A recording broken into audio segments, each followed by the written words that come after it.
जरा सोचिए, आपकी शादी को अभी 1 महीना भी पूरा नहीं हुआ हो। आपको लगता हो कि अब जिंदगी की शुरुआत हुई है, लेकिन आपको पता ही न हो कि आपकी पत्नी ही आपकी मौत की पटकथा लिख चुकी है। तेलंगाना के कुर्नूल जिले में हुआ तेजेश्वर मर्डर केस सिर्फ एक हत्या नहीं, बल्कि रिश्तों के नाम पर रचा गया ऐसा षड्यंत्र है जिसने माँ बेटी, प्रेम और विवाह तीनों शब्दों को खौफनाक शक्ल दे दी। यह कहानी है तेजेश्वर नाम के एक साधारण युवक की, जिसकी जिंदगी 18 मई 2025 को शादी के मंडप से शुरू होकर 17 जून 2025 को सुनसान सड़क किनारे खून में खत्म हो गई। तेजेश्वर अपने परिवार का जिम्मेदार बेटा, जमीन जायदाद और खेती से जुड़ा युवक, जिसकी जिंदगी का सपना था घर बसाना। साल 2024 के अंत में उसके परिवार ने ऐश्वर्या नाम की लड़की से रिश्ता तय किया। दोनों परिवार एक ही सामाजिक दायरे के थे और रिश्ता जल्दी ही पक्का हो गया। 13 फरवरी 2025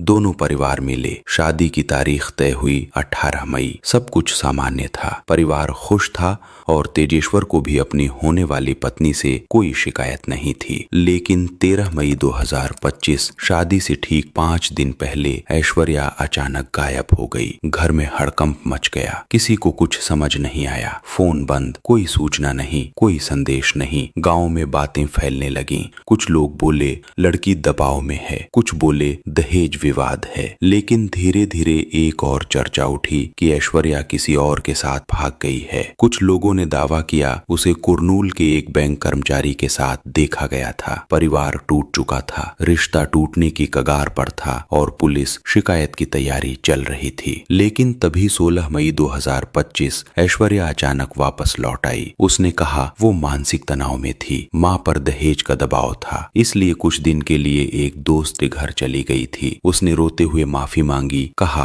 अब सब ठीक करना चाहती है, तेजेश्वर से ही शादी करना चाहती है। परिवार दुविधा में था, लेकिन समाज, रिश्ते, इज्जत सब कुछ दांव पर था और तेजेश्वर वो प्यार और भरोसे के बीच खड़ा था। उसने ऐश्वर्या की बात मान ली। 18 मई 2025 कुर्नूल में धूमधाम से शादी हुई। मंडप सजा, रस्में हुई, फेरे हुए, दोनों पति पत्नी बने। लेकिन किसी को नहीं पता था कि ये शादी नहीं, एक सुनियोजित जाल था। शादी के दूसरे दिन से ही ऐश्वर्या का व्यवहार बदल गया। वो पति से दूरी बनाने लगी, दिन भर मोबाइल पर व्यस्त रहती, बात कम, नजरें चुराना ज्यादा। तेजेश्वर ने महसूस किया कुछ ठीक नहीं है। उसने पत्नी से पूछा, लेकिन जवाब टाल मटोल भरे थे। उसने परिवार से भी कहा, पत्नी उससे बात नहीं करती। परिवार ने समझाया नई शादी है, समय लगेगा। लेकिन तेजेश्वर के भीतर संदेह और अकेलापन बढ़ता जा रहा था। और फिर आया 17 जून 2025। सुबह तेजेश्वर घर से निकला किसी सामान्य दिन की तरह। परिवार को बताया कुछ काम से जा रहा है, लेकिन वो कभी वापस नहीं लौटा।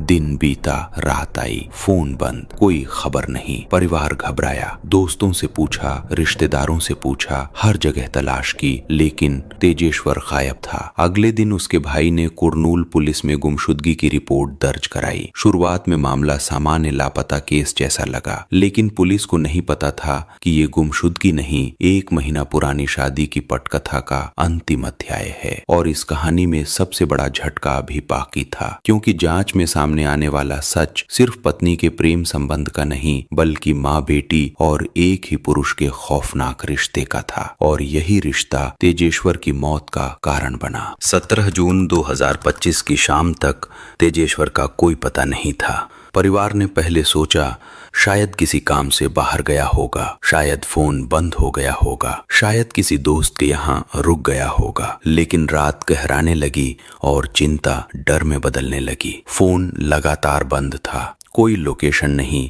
कोई संदेश नहीं, कोई गवाह नहीं। 18 जून की सुबह परिवार सीधे कुर्नूल पुलिस स्टेशन पहुंचा। तेजेश्वर के भाई ने शिकायत दर्ज कराई, मेरा भाई कल सुबह घर से निकला था और वापस नहीं आया। पुलिस ने औपचारिक तौर पर गुमशुदगी दर्ज की। पहली नजर में मामला सामान्य लगा, लेकिन पुलिस की नजर एक बात पर अटक गई, शादी को सिर्फ 1 महीना हुआ था और अक्सर ऐसे मामलों में घर के भीतर के रिश्ते पहला सुराग बनते हैं। पुलिस ने परिवार से पूछताछ शुरू की। तेजेश्वर के भाई ने एक अहम बात बताई, भैया शादी के बाद खुश नहीं थे, भाभी उनसे ठीक से बात नहीं करती थी, दिन भर मोबाइल में लगी रहती थी। यह बयान छोटा छोटा था लेकिन जांच की दिशा बदलने के लिए काफी था। पुलिस ने तुरंत पत्नी ऐश्वर्या से पूछताछ की। उसका चेहरा शांत था, आवाज सामान्य और जवाब तैयार। उसने कहा, मुझे नहीं पता वो कहाँ गए, वो तो सुबह काम से निकले थे। पुलिस ने पूछा, क्या उनका किसी से झगड़ा था? क्या वो तनाव में थे? क्या घर में कोई समस्या थी? ऐश्वर्या ने हर सवाल से दूरी बनाई, हर जवाब में अनभिज्ञता दिखाई। लेकिन अनुभवी जांच अधिकारी समझ रहे थे कुछ छुपाया जा रहा है। इसी बीच 18 जून की शाम पुलिस को एक सूचना मिली। पन्याम इलाके के पास सड़क किनारे झाड़ियों में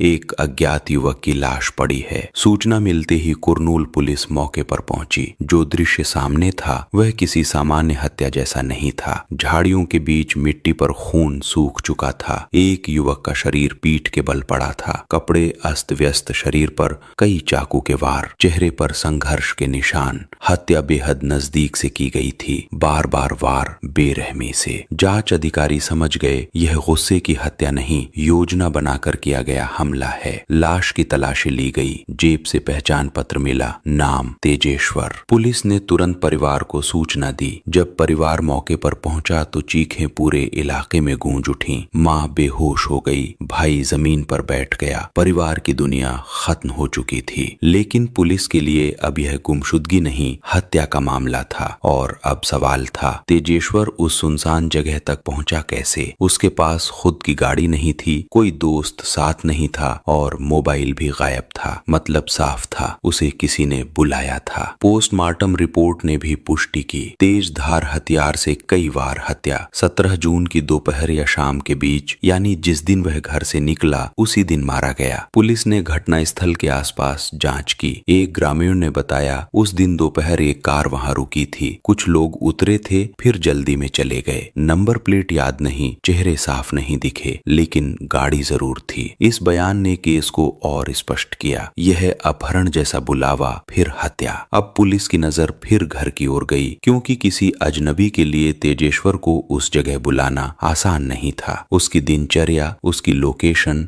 उसका भरोसा, यह सब किसी करीबी को ही पता हो सकता था। और सबसे करीबी कौन था? उसकी पत्नी। पुलिस ने फिर ऐश्वर्या से पूछताछ की। इस बार सवाल सीधे थे। क्या किसी ने उन्हें बुलाया था? क्या उन्हें जमीन देखने जाना था? क्या किसी से मिलने का प्लान था? ऐश्वर्या ने फिर अनजान बनने की कोशिश की, लेकिन इस बार उसकी आंखों में घबराहट दिखी। जांच अधिकारी समझ गए, सच घर के भीतर है और इस सच तक पहुंचने का सबसे बड़ा रास्ता था मोबाइल। क्योंकि तेजेश्वर का फोन गायब था, लेकिन उसकी पत्नी का फोन मौजूद था। और यहीं से इस केस की सबसे खौफनाक परत खुलने वाली थी। क्योंकि कॉल रिकॉर्ड सिर्फ बातचीत नहीं दिखाते, रिश्तों का सच भी दिखाते हैं। और जब पुलिस ने ऐश्वर्या की कॉल डिटेल निकलवाई तो उन्हें अंदाजा भी नहीं था कि वे एक ऐसे रिश्ते तक पहुंचने वाले हैं जो इस हत्या से भी ज्यादा भयावह था। तेजेश्वर की हत्या अब स्पष्ट हो चुकी थी। पोस्टमार्टम ने बता दिया था कि ये योजनाबद्ध हमला था। अब पुलिस के सामने सबसे बड़ा सवाल था, किसने बुलाया और क्यों मारा? जांच का पहला फोकस बना मोबाइल कॉल रिकॉर्ड, क्योंकि हत्या से पहले की आखिरी बातचीत अक्सर सबसे बड़ा सच खोलती है। पुलिस ने 2 रिकॉर्ड निकाले, तेजेश्वर का सीडीआर और उसकी पत्नी ऐश्वर्या का सीडीआर। तेजेश्वर का फोन गायब था, लेकिन नेटवर्क डेटा मौजूद था। जब पुलिस ने 17 जून का कॉल पैटर्न देखा तो एक अहम तथ्य सामने आया कि घर से निकलने से पहले तेजेश्वर की आखिरी लंबी बातचीत अपनी पत्नी ऐश्वर्या से हुई थी। यानी वो घर से निकलते समय उसी के संपर्क में था। लेकिन इससे भी ज्यादा चौंकाने वाला खुलासा ऐश्वर्या के कॉल रिकॉर्ड में छिपा था। उसके कॉल लॉग में एक ही नंबर बार बार सामने आ रहा था। शादी के बाद के सिर्फ 1 महीने में उस नंबर पर लगभग 2000 कॉल और चैट। इतना घनिष्ठ संपर्क, लेकिन पति से दूरी। पुलिस समझ गई ये सामान्य दोस्ती नहीं। नंबर की पहचान निकाली गई। वो कुरनूल के एक बैंक कर्मचारी का था, वही नाम जिसकी चर्चा गांव में ऐश्वर्या के गायब होने के समय हुई थी। अब तस्वीर साफ होने लगी कि शादी से पहले ऐश्वर्या उसी के साथ देखी गई, शादी के बाद भी हजारों संपर्क और फिर पति की हत्या। जांच की दिशा अब स्पष्ट रूप से बदल चुकी थी। पुलिस ने तुरंत उस बैंक कर्मचारी की लोकेशन ट्रेस की, लेकिन तब तक वो फरार हो चुका था। फोन बंद, घर बंद, बैंक से अनुपस्थित। ये भागना ही सबसे बड़ा संकेत था कि वो इस हत्या से जुड़ा है। अब पुलिस सीधे ऐश्वर्या के सामने बैठी। इस बार सवाल अलग थे। ये नंबर किसका है? तुम शादी के बाद उससे क्यों बात कर रही थी? तुम्हारे पति की हत्या के दिन भी संपर्क क्यों था? पहले तो ऐश्वर्या ने झूठ बोला कि वो सिर्फ दोस्त है, शादी से पहले जानती थी, कोई संबंध नहीं। लेकिन पुलिस के पास कॉल समय, चैट पैटर्न और लोकेशन ओवरलैप जैसे ठोस सबूत थे। इनकार ज्यादा देर टिक नहीं सका। पूछताछ लंबी चली और धीरे धीरे उसका आत्मविश्वास टूटने लगा। आंखें झुक गईं, आवाज धीमी हो गई और आखिरकार उसने कहा कि हाँ, मैं उसे जानती हूँ। लेकिन असली झटका अभी बाकी था। जब पुलिस ने पूछा कि क्या सिर्फ तुम ही उससे रिश्ते में थीं, तो ऐश्वर्या चुप रही। कुछ सेकंड की खामोशी के बाद उसने बताया कि वो बैंक कर्मचारी सिर्फ उसका प्रेमी नहीं था, बल्कि उसकी माँ सुजाता का भी प्रेमी था। यानी एक ही पुरुष से माँ और बेटी दोनों के संबंध। कमरे में सन्नाटा छा गया। जांच अधिकारी भी क्षण भर कुछ लिख नहीं पाए। ये सिर्फ अवैध संबंध नहीं था, बल्कि विकृत रिश्तों का जाल था, और यही जाल अब हत्या के मकसद की ओर इशारा कर रहा था। पुलिस ने तुरंत मां सुजाता को हिरासत में लिया। शुरुआत में उसने सब नकार दिया, लेकिन जब सामने रखा गया कॉल रिकॉर्ड, लोकेशन डेटा और बेटी का बयान, तो उसका चेहरा बदल गया। अब जांच स्पष्ट दिशा में थी कि मां, बेटी और बैंक कर्मचारी, तीन लोग एक ही रिश्ते से जुड़े थे, और इस रिश्ते के बीच में था तेजेश्वर, वैध पति, जो इस अवैध त्रिकोण का सबसे बड़ा खतरा बन गया था। जांच अधिकारी समझ चुके थे कि ये हत्या अचानक नहीं हुई, बल्कि संबंधों की रक्षा के लिए रची गई योजना थी। लेकिन सवाल अभी बाकी थे कि क्या तेजेश्वर को संबंध का पता चल गया था? क्या उसने विरोध किया था? क्या संपत्ति भी कारण थी? और हत्या कैसे प्लान हुई?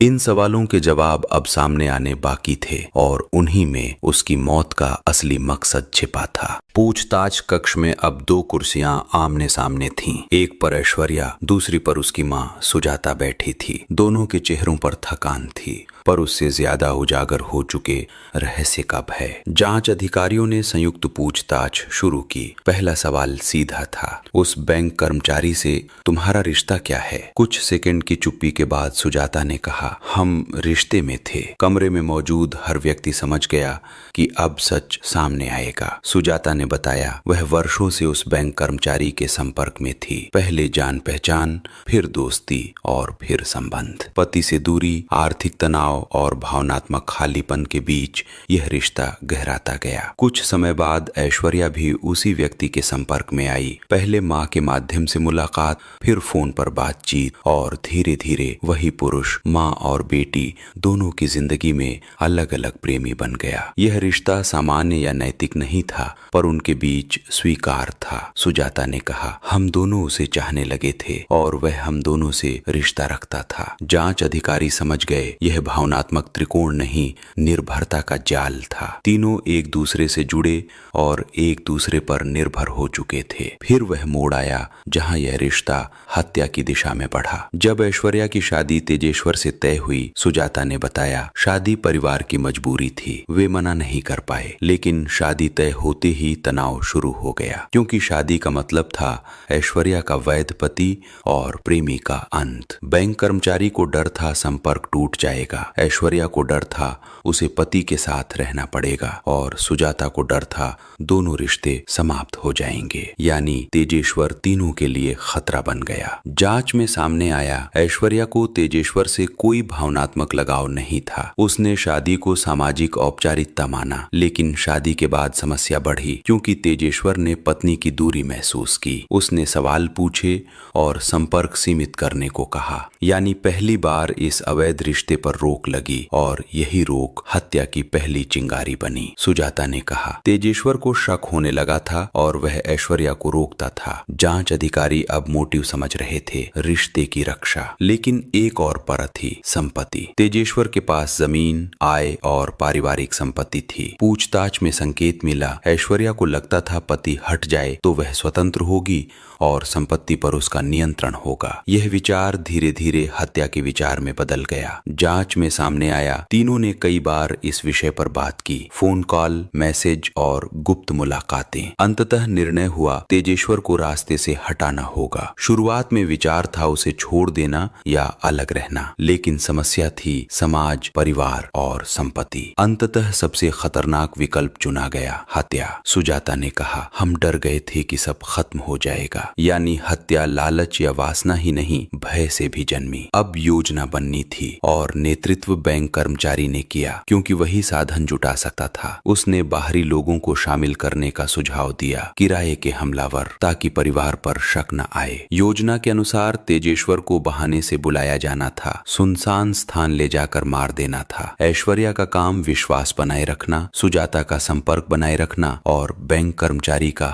हत्या करवाना था। रिश्ते अब पूरी तरह अपराध ने बदल चुके थे और 17 जून निष्पादन का दिन बना। पूछताछ में सच स्पष्ट हो गया। माँ बेटी का साझा प्रेमी, पति का संदेह, संपत्ति का लालच और रिश्ते बचाने का भय, इन सब ने मिलकर एक निर्दोष पति की मौत तय की। लेकिन अभी एक हिस्सा बाकी था, हत्या कैसे हुई? क्योंकि उसी दिन की घटनाएं इस षड्यंत्र की अंतिम तस्वीर थीं। और जब माँ बेटी ने वह दिन बताया, जांच अधिकारी भी समझ गए यह हत्या अचानक नहीं, पूर्णतः नियोजित थी। अब जांच का सबसे निर्णायक चरण शुरू हुआ। हत्या के दिन की पूरी टाइमलाइन। 17 जून 2025 सुबह तेजेश्वर घर में था, सामान्य दिन जैसा, लेकिन इस दिन का हर मिनट पहले से तय था। पूछताछ में ऐश्वर्या ने बताया, उस सुबह उसकी और बैंक कर्मचारी की बात हुई थी। योजना अंतिम चरण में थी। बैंक कर्मचारी ने कहा, आज ही मौका है, क्योंकि उस दिन तेजेश्वर अकेला था। कोई पारिवारिक कार्यक्रम नहीं, कोई गवाह नहीं।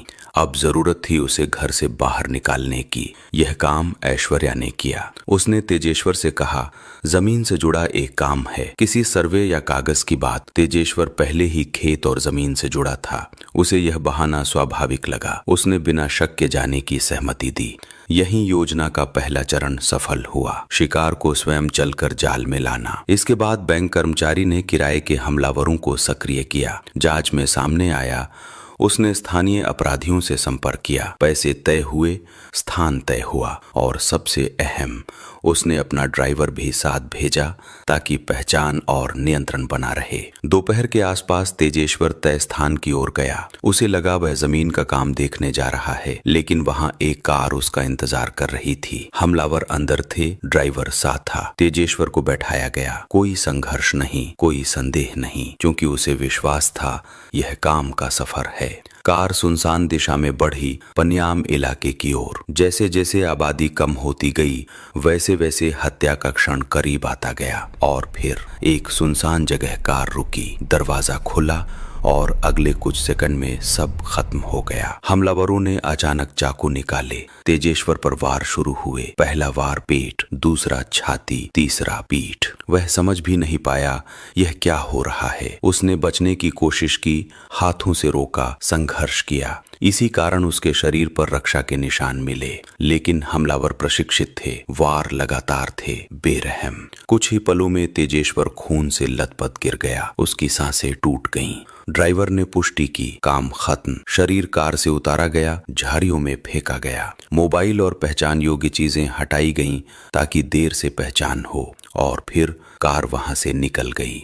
पूछताछ में ऐश्वर्या ने स्वीकार किया, हत्या के बाद उसे सूचना दी गई थी। उसने सामान्य व्यवहार बनाए रखा, घर में चिंता का अभिनय किया। जब पति नहीं लौटा तो उसने खोज का नाटक किया, यानी हत्या के बाद भी वह योजना का हिस्सा रही। जांच अधिकारियों ने टाइमलाइन मिलाई, कॉल रिकॉर्ड, लोकेशन डेटा, वाहन मूवमेंट, सब मेल खा गया। अब केस में 3 स्तर के अपराधी स्पष्ट थे। योजना बनाने वाले माँ बेटी, बैंक कर्मचारी हत्या कराने वाला, बैंक कर्मचारी हत्या करने वाले, किराए के हमलावर। पूछताछ के दौरान ऐश्वर्या और सुजाता दोनों टूट चुकी थीं।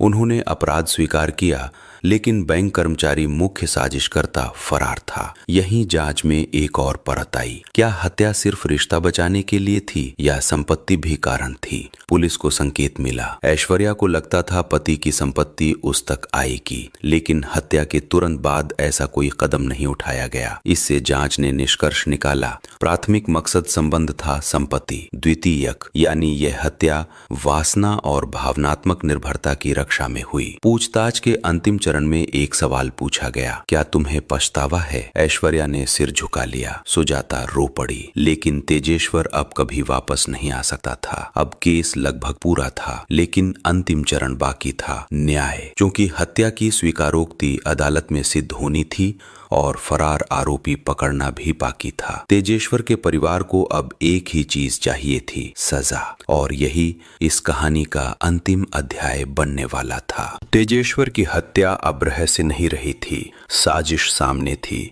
मकसद सामने था और आरोपी भी। लेकिन अपराध का सच सामने आना और न्याय मिलना दो अलग रास्ते होते हैं। कुरनूल पुलिस ने औपचारिक रूप से हत्या, साजिश और सुपारी किलिंग की धाराओं में मामला दर्ज किया। सबसे पहले गिरफ्तारी हुई ऐश्वर्या और उसकी मां सुजाता की।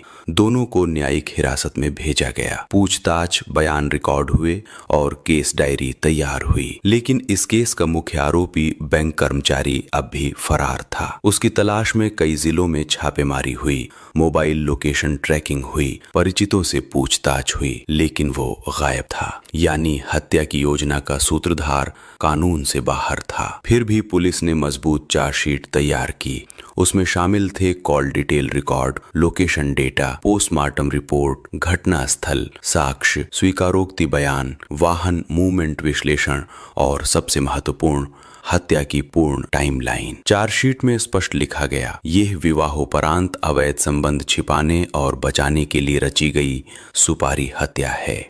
अदालत में पेशी के दौरान तेजेश्वर का परिवार मौजूद था। मां की आंखों में एक ही सवाल था, मेरे बेटे ने क्या गलती की थी? उसका अपराध सिर्फ इतना था, वो अपनी पत्नी से वफादारी चाहता था, लेकिन उसी वफादारी की मांग उसकी मौत का कारण बनी। मामला अदालत में चला। अभियोजन ने कहा, पत्नी और सास ने मिलकर प्रेमी के साथ हत्या की साजिश रची। रक्षा पक्ष ने तर्क दिया, स्वीकारोक्ति दबाव में ली गई, प्रत्यक्ष गवाह नहीं है, मुख्य आरोपी फरार है। लेकिन तकनीकी साक्ष्य मजबूत थे। कॉल रिकॉर्ड लगातार संपर्क साबित करते थे, लोकेशन डेटा हत्या दिन के संपर्क दर्शाता था और संयुक्त बयान साजिश की पुष्टि करता था। मामला अभी न्यायिक प्रक्रिया में है, अंतिम निर्णय लंबित है, लेकिन समाज के स्तर पर यह केस पहले ही फैसला बन चुका है।